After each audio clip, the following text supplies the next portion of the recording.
Olá, nesse vídeo a gente vai ver então a equação do fluxo de calor ao longo de uma barra. Eu vou considerar aqui, ó, uma barra uniforme, muito fina e comprida. A gente botou ela aqui de comprimento L. Ali no eixo X, estou colocando a barra sobre o eixo X. Então, a gente vai fazer o estudo unidimensional do fluxo de calor nessa barra. Essa barra é isolada termicamente, né? Isso significa que nenhum calor entra ou sai pelas suas laterais, então ela é isolada termicamente na superfície lateral e com seção transversal pequena, quer dizer que ela é bem fininha. Então a gente tem essa barra aqui, vai fazer o estudo do fluxo de calor ao longo dessa barra unidimensional, né? Ao longo do X e ao longo do tempo. É isso que a gente vai fazer. Então, a gente vai considerar aqui, ó, alguns fatos que são empíricos, né? São fatos físicos que a gente sabe que acontece. O que a gente sabe? Se eu tiver duas seções transversais de mesma área e temperaturas diferentes, T1 e T2, separadas por uma distância D, que é o nosso caso aqui, a gente tem as duas seções transversais separadas por uma distância D, né? No caso aqui é L. O que eu posso dizer? Uma quantidade de calor ela passa da seção mais quente para a seção mais fria. Isso a gente sabe, é empírico de se observar, de forma diretamente proporcional à área dessa seção transversal e inversamente proporcional à distância d. Esse é um comportamento que acontece ali no fluxo de calor na barra. Então, nós podemos dizer que a quantidade de calor por unidade de tempo, ela é diretamente proporcional, vou chamar de K1, né? A diferença de temperatura T2 menos T1 é diretamente proporcional à área e inversamente proporcional à distância.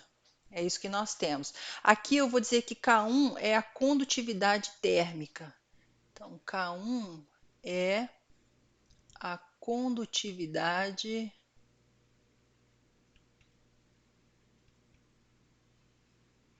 térmica.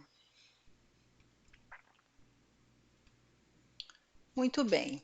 Dessa observação, eu vou considerar as seguintes coisas. Eu vou tomar U de xt como sendo minha função temperatura ao longo da barra, ao longo do tempo e constante na seção transversal. C de x é o calor específico, depende ali do material. Rho é a densidade de massa. A φ de xt eu vou dizer que é o fluxo de calor, tá? E aí nós temos que esse fluxo é a variação de temperatura ao longo do tempo, né? Esse sinal de menos aqui, ele significa que o calor flui do ponto mais quente para o ponto mais frio, então a gente representa por esse sinal de menos. E a Q de T é a energia de calor gerada, que pode ser uma fonte de calor, está aquecendo, ou pode ser um sumidouro, está perdendo calor. Como a gente tomou ela isolada lateralmente, essa minha Q aqui vai ser zero, tá bom? É isso que a gente vai fazer. Então, considerando, né, esses dados, nós temos a seguinte coisa, aí nós vamos começar a escrever a equação do calor. Então, eu posso dizer que essa equação do fluxo do calor, ela é dada por é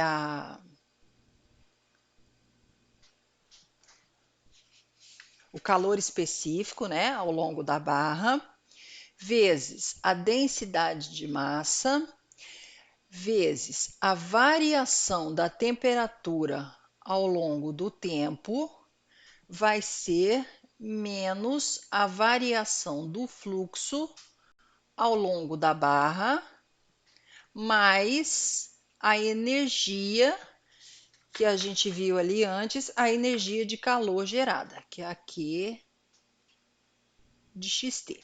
Eu tenho essa equação. Isso daqui a gente pode fazer umas substituições, né, e melhorar um pouquinho. Olha, essa C de x eu vou considerar tanto C como ρ constantes para facilitar aqui as nossas contas. Então, vou tomar C vezes ρ vezes a variação da temperatura ao longo do tempo. Aqui eu posso escrever que é menos a derivada em relação a x de φ, né? Menos a derivada em relação a x de φ. E φ, nós vimos aqui que é menos K1 du dt. Então, eu posso escrever menos K1 vezes a variação da temperatura, du dx, né, gente? Eu acho que eu fiz errado aqui, hein? Deixa eu só arrumar. Aqui é du dx, tá? Ainda bem que eu vi aqui. Deixa eu só arrumar, então. Aqui.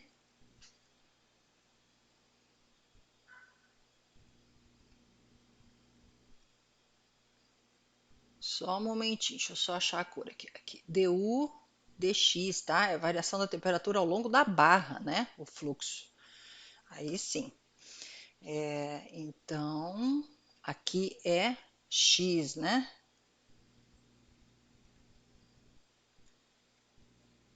Aqui, ó. Aqui é du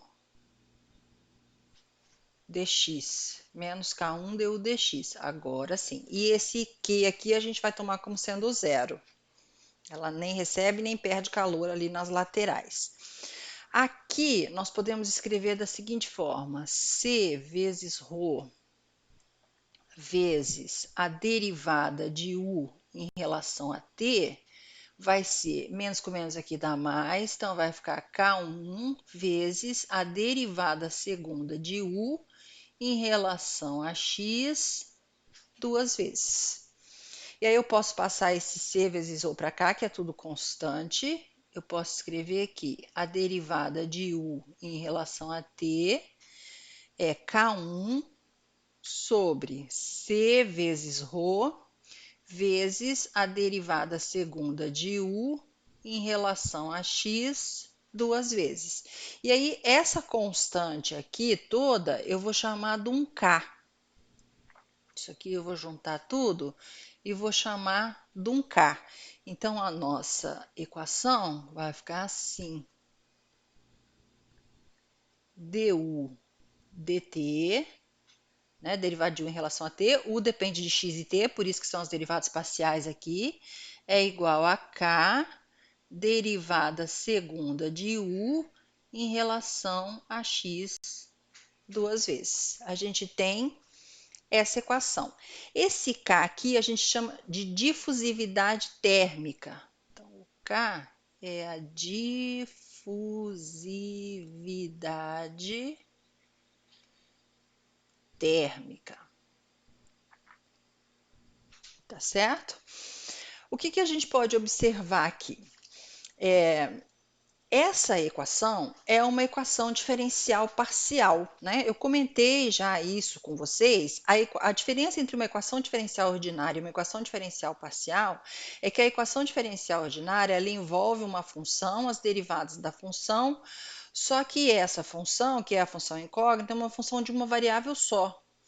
E a equação diferencial parcial, a função incógnita, no caso, ela é uma função de mais de uma variável. Então, como ela tem mais de uma variável, a gente vai usar as derivadas parciais. Então, no caso aqui, ó, eu tenho a derivada parcial de U em relação a T, a derivada parcial duas vezes, né, de U em relação a X. Então, está derivando em relação a T, está derivando em relação a X. Aqui uma vez, aqui duas vezes. Quem está sendo derivado aqui, né, é o U. U de xt é a nossa função incógnita. É isso que a gente está procurando. E a U de xt é o quê? É a temperatura ao longo da barra ao longo do tempo. Então, essa equação aqui, ela modela aquele problema de barra unidimensional que a gente está fazendo e ela vai nos dar como resposta a temperatura em cada ponto da barra ao longo do tempo. É isso que a gente vai obter. Então, pode ser escrita assim ou, eventualmente, pode aparecer assim também. UT, tá? Que é a mesma coisa, derivado de U em relação a T, é K que multiplica o xx, que é a derivada de U em relação a x duas vezes. É isso que nós temos. Então, U de xt aqui é a nossa função incógnita. É isso que nós estamos procurando. Tá certo? Então, essa equação modela o problema.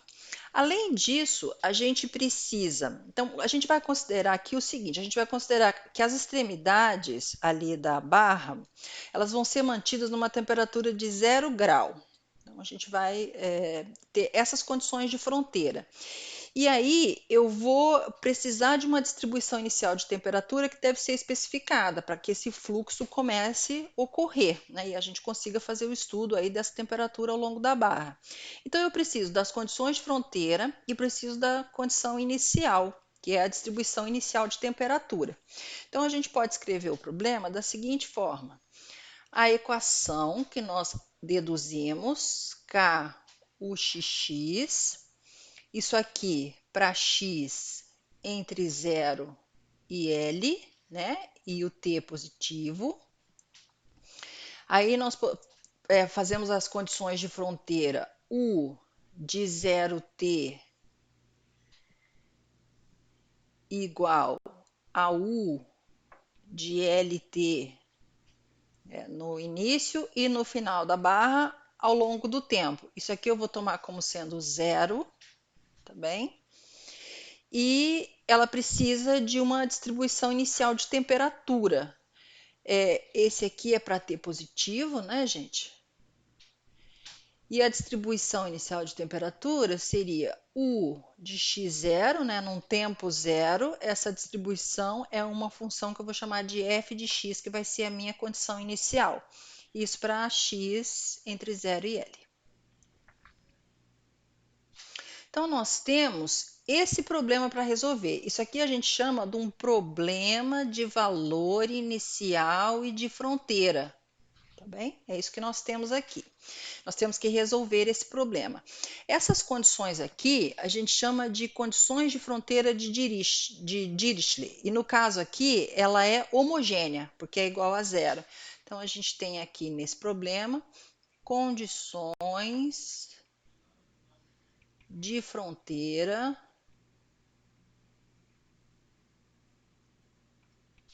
de Dirichlet.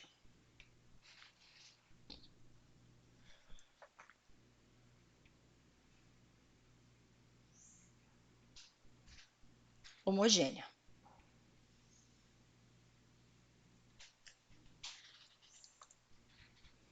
Deixa eu só arrumar aqui. Homogêneas. Tá certo? Esse é o problema que nós temos. Então, a nossa questão agora é resolver esse problema.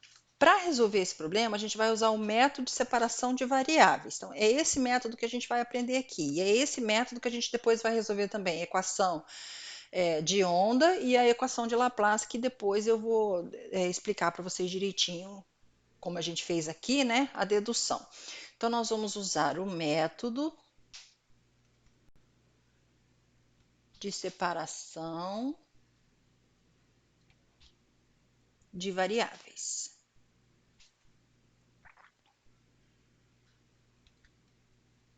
É isso que nós vamos fazer.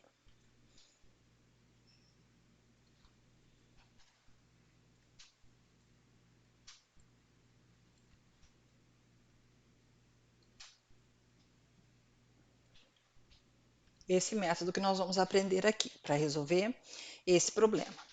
Esse método é o seguinte: eu vou separar as variáveis que eu tenho aqui. Eu tenho t e x, então eu vou separar as variáveis t e x. Eu vou tomar a minha função incógnita é a u de x.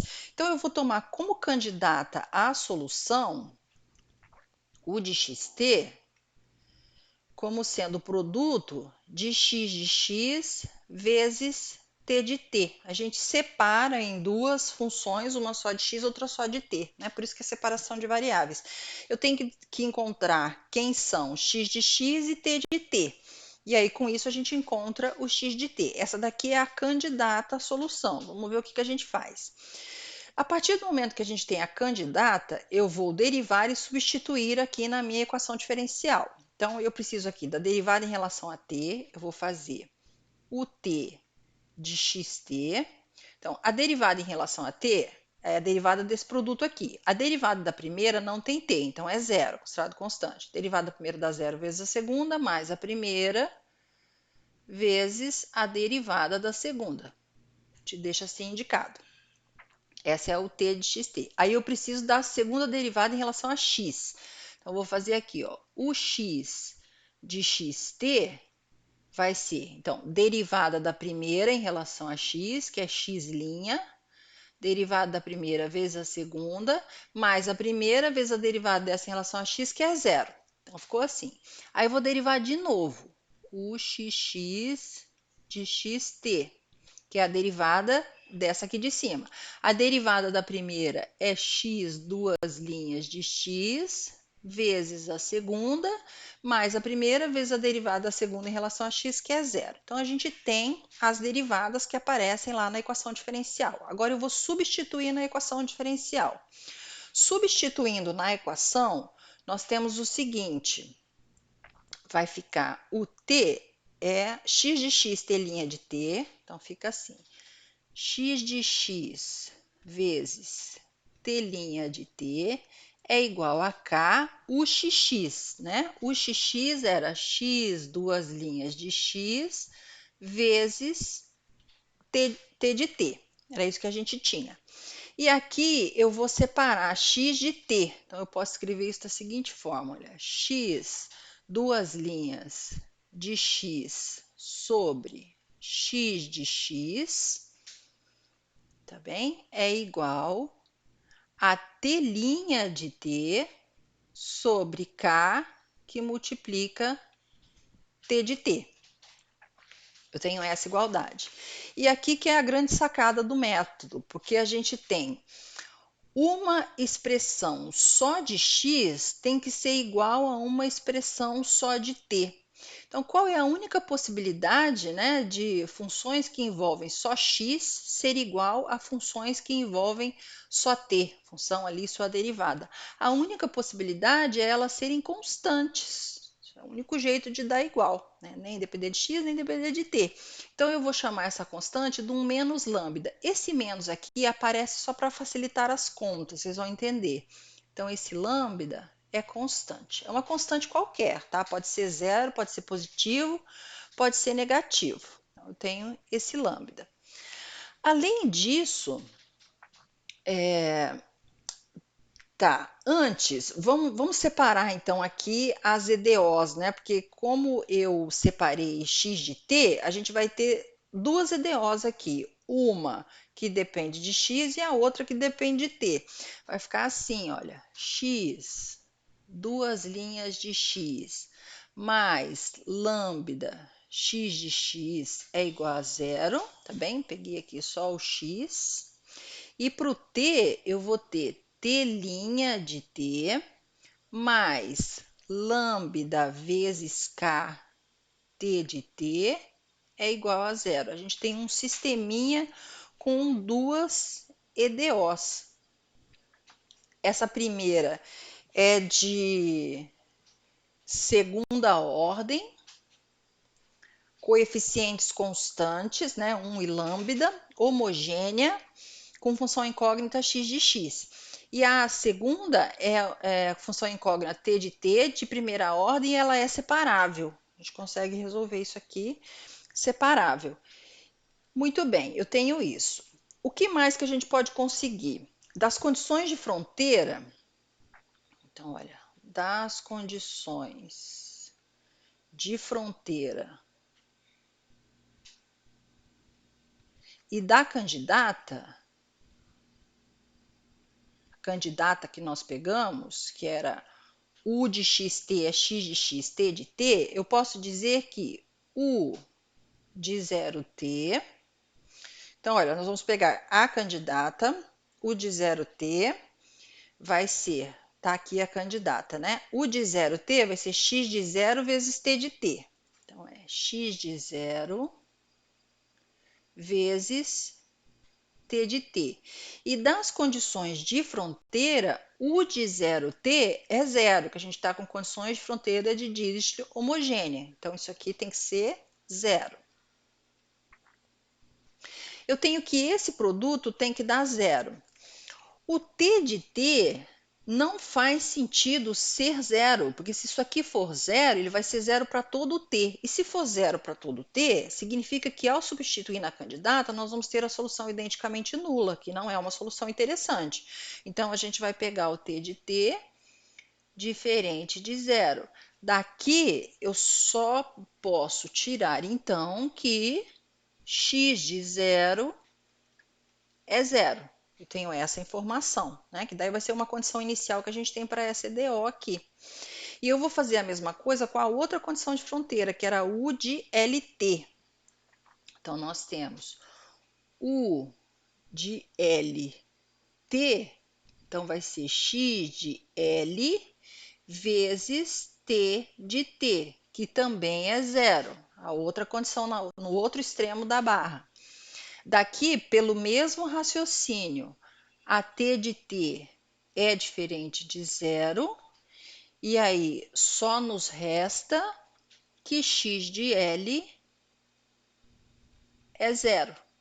Então, nós temos o seguinte problema de valor inicial para x de x, que é x duas linhas de x mais lambda x de x igual a zero, e x de zero igual a x de L, x de L, que é igual a zero. E a outra que nós temos que resolver, né, é o t' de t mais lambda k t de t igual a zero. Nós temos que resolver essas duas. Aqui eu vou encontrar o x de x, aqui eu vou encontrar o t de t. Volto lá na candidata, substituo e encontro a u de xt. Esse lambda é constante. Então, ele pode ser positivo, negativo ou pode ser zero. A gente vai ter que estudar os três casos. Então, a gente vai fazer primeiro essa daqui, ó. A gente vai fazer encontrar o x de x primeiro. Aí depois com o x de x, porque a gente tem mais informações, né? Aí depois com o x de x a gente encontra o t de t. Então, para encontrar isso aqui, a gente vai fazer o seguinte. Temos três casos a considerar. Tem que fazer os três, tá, gente? Então, o primeiro caso, vou chamar de I. Lambda igual a zero. Se o lambda for zero, nós temos aqui, olha, que x duas linhas de x é igual a zero. X duas linhas de x ser zero, então você tem que achar a função que derivando duas vezes dá zero. É só integrar duas vezes, né, que sai. Essa função x de x seria um cx mais d, onde esse c e esse d são constantes, são as constantes de integração, tá? Que eu chamei de c e d. Aí, se você derivar uma vez vai dar c, se você derivar de novo dá zero. Então, é a mais completa. Das condições iniciais, a gente tem que x de zero é d, né? Que por sua vez é zero. E x de L, então o d já tem que ser zero, o x de L vai ser c vezes L. O L é diferente de zero, porque o L é o tamanho da barra, então só nos resta aqui que o C, deixa eu colocar uma implicação, implica que o C é zero, porque o L é diferente de zero. Então, nós chegamos que o C é zero e o D é zero, ou seja, o x de x é a função identicamente nula, né? Dessas duas informações, eu tenho que x de x é a função identicamente nula, o que não nos interessa, porque se eu multiplicar lá por t de t, a u de xt vai dar a função identicamente nula, então a gente não encontrou de fato uma solução ali do fluxo de calor sobre a barra. Então, essa solução não é uma solução interessante para a gente, tá? Vou colocar aqui que ela não nos interessa, ela não serve. Então, a gente vai continuar. Para o lambda igual a zero, não gerou solução nenhuma. Interessante. Vamos para o lambda menor do que zero. A gente vai fazer esse estudo. Então, vou lá. 2i. 2i lambda menor do que zero. Aí, gente, para facilitar as contas, eu vou tomar o lambda igual a menos alfa ao quadrado, tá? Esse alfa, né? Como tá ao quadrado vai ser sempre positivo, então o lambda vai ser negativo. Esse alfa é real e ele é diferente de zero para não cair no caso i. E aí nós temos x duas linhas. Isso aqui eu faço só para facilitar as contas. Se quiser trabalhar só com lambda, dá também, mas é que aparece raiz aí, tem que ficar trabalhando com aquela raiz e eu não gosto. Então eu chamo desse jeito. X duas linhas de x vai ficar, né, a equação menos. Então o lambda é alfa ao quadrado, estou substituindo lá na EDO com função incógnita x de x. Isso aqui é igual a zero. Tenho isso. Essa EDO é uma EDO de segunda ordem com coeficientes constantes homogênea. Então, a gente encontrava a equação característica, dependendo das raízes da equação característica, tinha a solução. A equação característica associada aqui, aí tem que dar uma lembrada. Quem não lembra, eu gravei essas aulas no curso de EDO, então vocês podem dar uma olhadinha lá para lembrar. Tem aonde recorrer. Aqui é r quadrado menos alfa ao quadrado igual a zero, né? Igual a zero. Então, essa é a equação característica, e daqui nós temos que as raízes são mais ou menos alfa. Esse alfa é real, diferente de zero. E aí, para raízes reais e distintas, nós tínhamos que a solução era a combinação linear lá das funções exponenciais. Então, eu vou pegar duas constantes aqui, vou chamar de D1 é elevado a alfa x, mais D2 é elevado a menos alfa x. Tem a combinação linear aí das soluções LI é alfa x, é menos alfa x. Essa solução é uma solução muito ruim para a gente trabalhar com as condições iniciais de x, que são essas aqui, ó, x de 0, x de L igual a zero, com o objetivo de encontrar D1 e D2. Né? Não é uma boa equação para se trabalhar. Então, ao invés de trabalhar com essa, eu vou trabalhar com outra que é a mesma coisa, só que está escrita de uma forma diferente, que é essa daqui, olha, C1 cosseno hiperbólico de alfa x mais C2 seno hiperbólico de alfa x. Essas x de x, elas são iguais. Escrevê-la desse jeito, escrevê-la desse jeito é a mesma coisa. Vamos mostrar isso, olha, só lembrando, deixa eu colocar aqui de outra cor. Vamos lembrar umas coisas aqui, ó, fazer um parênteses. O cosseno hiperbólico de alfa x, definição do cosseno hiperbólico, é alfa x mais E menos alfa x sobre 2. E o seno hiperbólico é igual a E alfa x menos E menos alfa x sobre 2.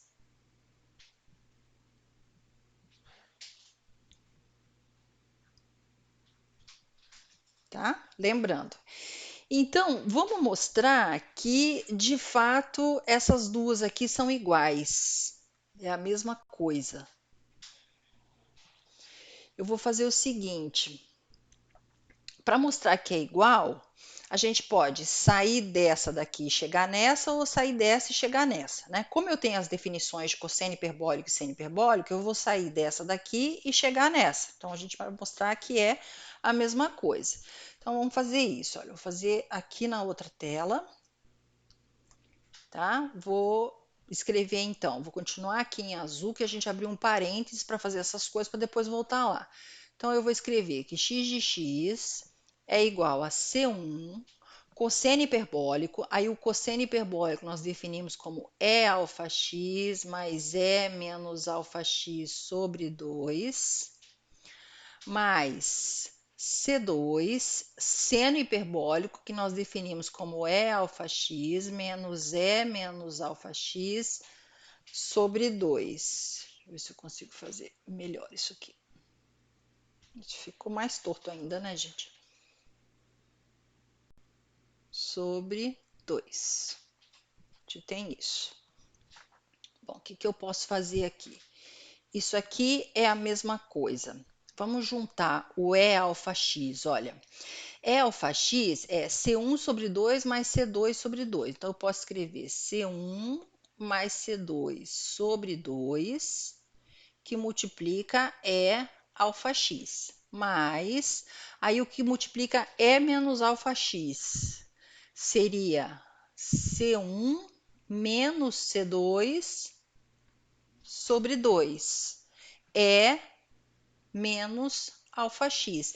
Então, olha só, se a gente chamar essa constante aqui de D1 e essa constante aqui de D2, eu tenho exatamente que isso daqui é D1 é alfa x mais D2 é menos alfa x.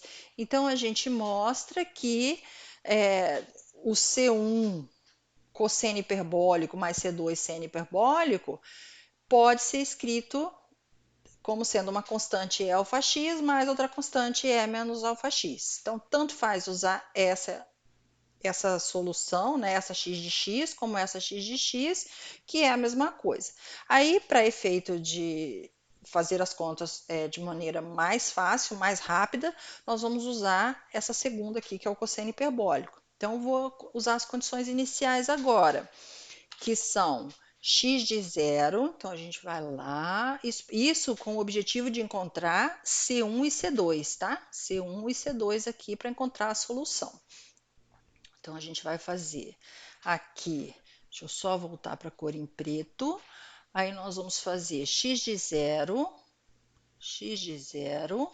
vai ser então C1 cosseno hiperbólico de alfa vezes zero, né, que é alfa x, mais C2 seno hiperbólico de alfa vezes zero. Isso tem que dar zero, porque o x de zero é zero, pela condição inicial. Aí, o cosseno hiperbólico, aqui dá cosseno hiperbólico de zero. O cosseno hiperbólico de zero, então a gente tem que, vai ser E elevado a zero mais E elevado a zero. Dá 1, né, gente? Que E elevado a zero dá 1, mas E elevado a zero dá 1, para ficar 2 sobre 2, isso dá 1. Então, eu tenho aqui que implica, deixa eu colocar aqui na frente, que C1,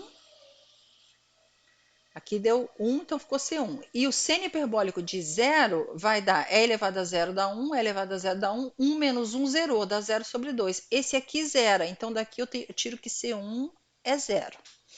A minha primeira condição inicial me dá que a constante C1 é zero. A segunda condição inicial é o x de L.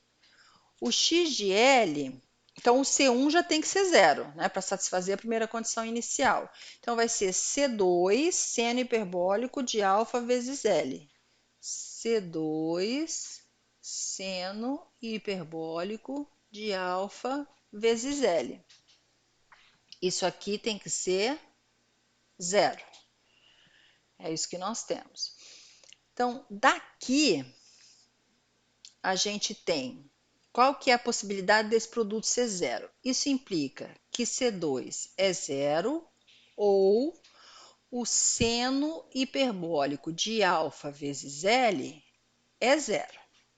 Bom, o seno hiperbólico de alfa vezes L ser zero, só tem uma possibilidade. O seno hiperbólico é essa definição aqui. Ele só vai dar zero se aqui em cima for zero, né? Então, a única possibilidade dele dar zero é o alfa vezes L ser zero. Isso aqui é zero, se e somente se o alfa vezes L for zero. Só que o L não é zero porque é o comprimento da barra. E o alfa a gente tomou no início todo da conversa como sendo diferente de zero. Então, isso aqui não tem como dar zero, tá bem? Isso aqui não vai ser zero, não é zero. Ou seja, a única possibilidade é o C2 ser zero. Então, nós encontramos que C2 é zero e C1 é zero. Se C2 e C1 são zero, eu zerei de novo. Eu tenho daqui, olha, que x de x é a função identicamente nula novamente. E, novamente, não nos interessa. Então, não serve. Ou seja, para o lambda menor que zero, também não gerou solução interessante. A gente vai fazer agora para o lambda maior do que zero. A gente vai fazendo. Então, esse aqui também não foi bom. Aí o 3i, vamos fazer para o lambda maior do que zero agora. O lambda maior que zero, aí também para efeito de facilitar lá na hora de fazer equação característica e tal, vou pegar o lambda igual a alfa ao quadrado, o alfa real e o alfa de novo diferente de zero. Aí eu tenho a equação, a IDO vai ficar x duas linhas de x mais alfa ao quadrado x de x igual a zero. A equação característica é r quadrado mais alfa ao quadrado igual a zero. Daqui eu tenho que R é igual a mais ou menos alfa vezes I, tá? Tem tudo lá na aula de EDO, caso vocês não estejam se lembrando. Eu tenho aqui, então, que x de x, a gente tem raízes complexas para a equação característica, a solução era C1 cosseno de alfa x, é elevado à parte real, né, que é zero, vezes isso aqui. Aí mais C2 seno de alfa x, essa é a solução. E aí nós vamos usar as condições iniciais aqui para essa solução. Então, eu vou fazer x de zero, o x de zero vai ser C1 cosseno de zero mais C2 seno de zero, isso tem que dar zero. Esse daqui já é zero, né? Então, daqui nós tiramos que, e o cosseno de zero é 1, então nós tiramos que C1 é zero. O x de L o C1 já é zero, para satisfazer a primeira condição. Então, vai ter que dar C2 seno de alfa vezes L. Seno de alfa vezes L. Isso tem que ser zero.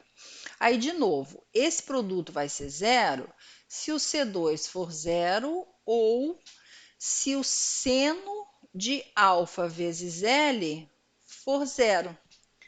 E aqui, por sorte, a gente consegue encontrar quem são, né, os valores de alfa L que o seno dê zero. É possível encontrar isso daqui, sem que o C2 seja zero, e sem que zere a solução, e sem que, de novo, a gente consiga uma solução que não é interessante. Então, olha, o C2 não precisa ser zero, porque eu consigo que seno de alfa vezes L é zero, vai implicar quando que o seno é zero, né? Quando isso aqui for um múltiplo de π. Então, alfa vezes L for um Nπ. E aí o C2 pode ser diferente de zero. Daqui nós tiramos que alfa Então, é nπ sobre L. E eu posso fazer isso para n inteiro. Isso aqui para n inteiro. Aí vamos pegar os inteiros. É para todos os inteiros. Mas eu vou pegar aqui os positivos diferentes de zero. Tá certo? E aí o que aconteceu? Nós conseguimos para cada n a solução xn de x. Aí como que era a nossa solução x de x? X de x está aqui, ó. Mas para cada n, a gente chegou que o C1 é zero. Então, para cada n lá, o C é zero, essa parte aqui zera. E esse daqui, a gente encontrou que é Cn seno de alfa, e nós vimos quem é o alfa, é só substituir. Vai ficar, então, Cn seno de alfa, que é nπ, aí alfa x sobre L. Bem, vamos botar aqui para n inteiro positivo, com exceção aqui do zero. Porque se for zero, zera, né? E se for negativo, vai ficar seno de negativo aqui, que pelo fato da função seno ser ímpar, esse menos vai sair e vai ser absorvido pela constante. Então, a gente coloca n pertencente aos inteiros positivos, com exceção do zero. Então, nós encontramos o xn. Muito bem, vamos grifar isso daqui. Isso que nós encontramos. Agora, nós temos que encontrar a t de t. Então, vamos para outra EDO.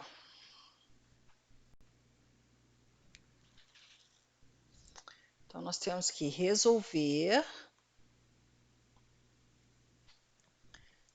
t' de t mais lambda k vezes t de t igual a zero para lambda maior que zero, lambda igual a alfa ao quadrado, né, gente? Por quê? O lambda igual a zero não gerou solução em x. O lambda menor que zero não gerou solução em x. Então, não interessa fazer aqui. Só interessa para o lambda maior que zero, que a gente tomou como sendo lambda igual a alfa ao quadrado, e esse alfa a gente pegou real diferente de zero, isso para cada n, né? Para n, aí a gente pegou lá esses inteiros.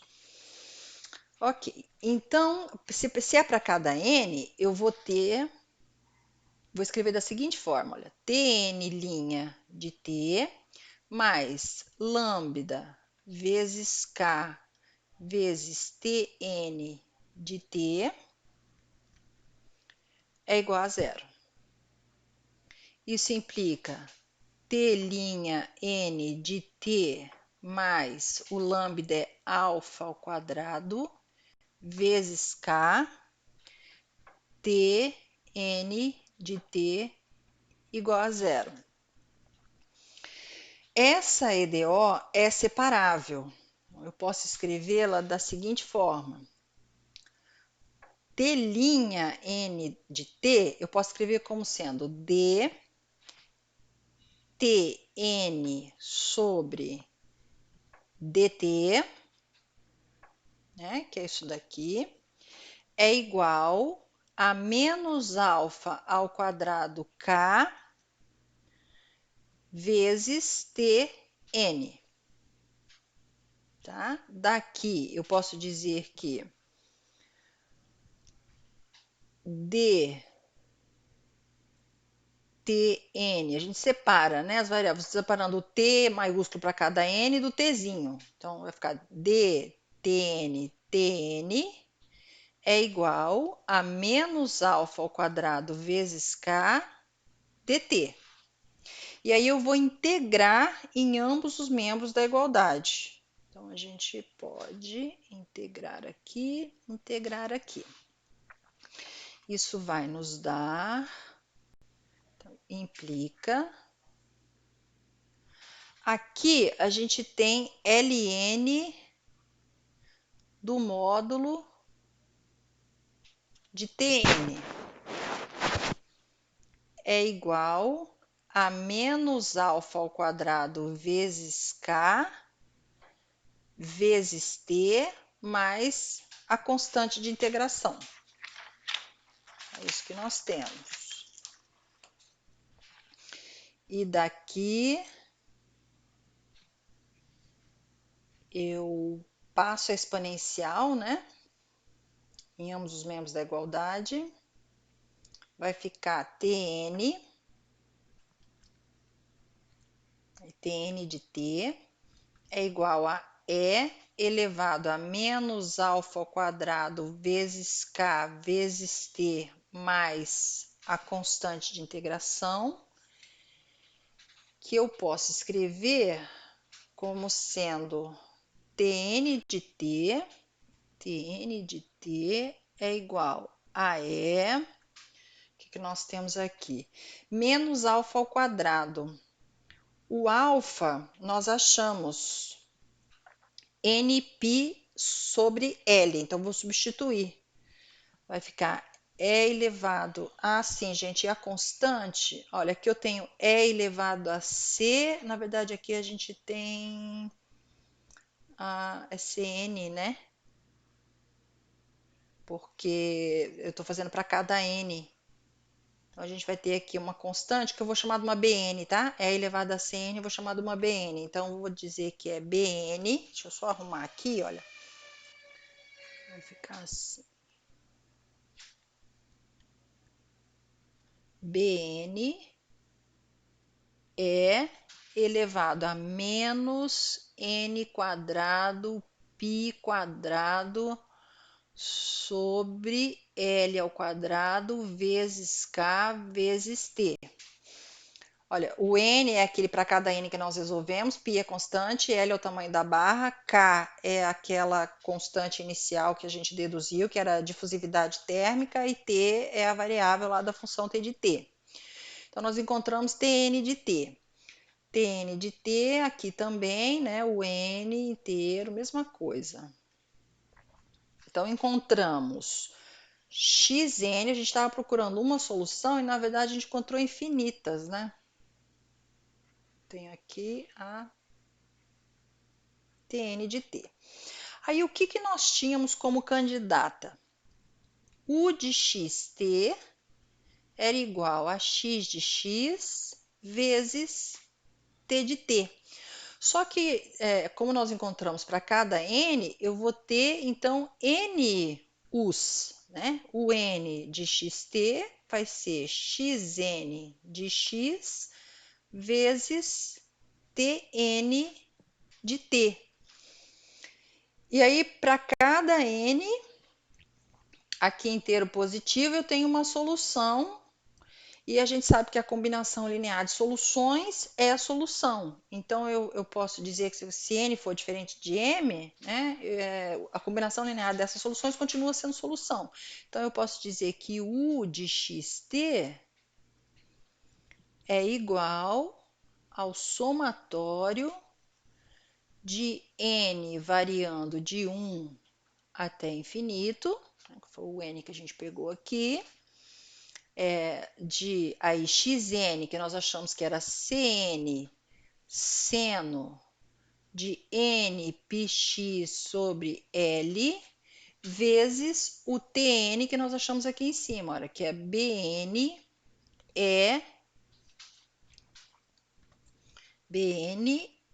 é elevado a menos n quadrado π quadrado sobre L quadrado vezes K vezes T. Essa solução. E esse Cn com Bn dá uma constante que eu vou chamar de An. Então, eu posso dizer que, eu vou fazer na outra tela, U de xt é igual ao somatório de An seno de nπx sobre L vezes E elevado a menos n quadrado π quadrado sobre L quadrado vezes K vezes T. Isso que nós temos, com n variando de 1 até infinito. Então, nós conseguimos encontrar U de xt, onde nessa solução o que nós não conhecemos ainda é o AN. E esse AN nós vamos encontrar pela condição inicial do problema, que era aquela distribuição inicial de temperatura, né, que você coloca na barra para que se tenha o fluxo. Então, a condição inicial, então a gente tem aqui, olha, da condição inicial, o que, que nós tínhamos? U de x0. U de x0 era uma f de x, né? A U de x0, se eu substituir aqui, vai dar somatório de AN seno de n πx sobre L vezes, e quando t for 0, isso aqui dá 1. Vai ficar assim, até infinito. Então, olha o que aconteceu. Isso aqui é uma série de Fourier de senos, né? Então, o que a gente tem que fazer é pegar aquela f que nós temos, que é igual a essa U de x0 aqui, e escrever a série de Fourier de senos dela. Então, tem que fazer a extensão periódica ímpar e aí escrever a série de Fourier de senos dessa função, que aqui está genérica, mas no problema a gente vai saber quem é essa temperatura inicial aí. Isso aqui com x entre 0 e L. Fazendo essa extensão ímpar, né, da f e aí fazendo a série de senos, a gente já fez essas contas. A gente sabe que, tomando então aí essa série, vamos escrever assim, AN seno de n πx sobre L, com n variando de 1 até infinito, como a f, vamos colocar assim, ó, extensão ímpar de x, a gente viu quem que era a constante no caso da série de Fourier de seno. A gente sabe que para esse caso aqui, o AN ele era 1 sobre L, integral de menos L a L, então dá F extensão ímpar, né? Tá vendo? A nossa função ela está definida de 0 a L. Nessa função, a gente não consegue escrever a série de Fourier de senos. A gente consegue escrever a série de Fourier de senos se a função for ímpar. Então, a gente deixa ela ímpar, a define de menos L a L, tornando ela ímpar, faz a extensão ímpar e aí faz a série de Fourier da extensão ímpar. Essa série a gente sabe fazer. Então, a gente sabe que essa integral aqui da f extensão ímpar de x vezes o seno, que era o AN que a gente tinha lá, que a gente tinha deduzido já, né, na aula de série de Fourier, nπx sobre L dx, como essa daqui é ímpar, eu fiz a f extensão ímpar, e a seno também é ímpar, ímpar com ímpar a gente sabe que dá par. Então, isso daqui vai ser 2 sobre L, integral de 0 a L, e de 0 a L, a f extensão ímpar coincide com a f de x. Então, eu posso colocar aqui que é f de x vezes a seno de nπx sobre L dx. E aí nós temos a F, nós temos o L, nós temos todos os dados que a gente precisa aqui, né? Encontra o AN para cada N, volta aqui na resposta e substitui o AN. Se vocês observarem, a gente tem aqui, ó, um produto de seno com exponencial, uma soma, né, infinita de produtos de seno com exponencial. O que está acontecendo aqui, né? O seno, ele ondula, ele dá aquela onda, e essa exponencial aqui, quando t tende a infinito, isso aqui vai para zero. Então, a gente está vendo que está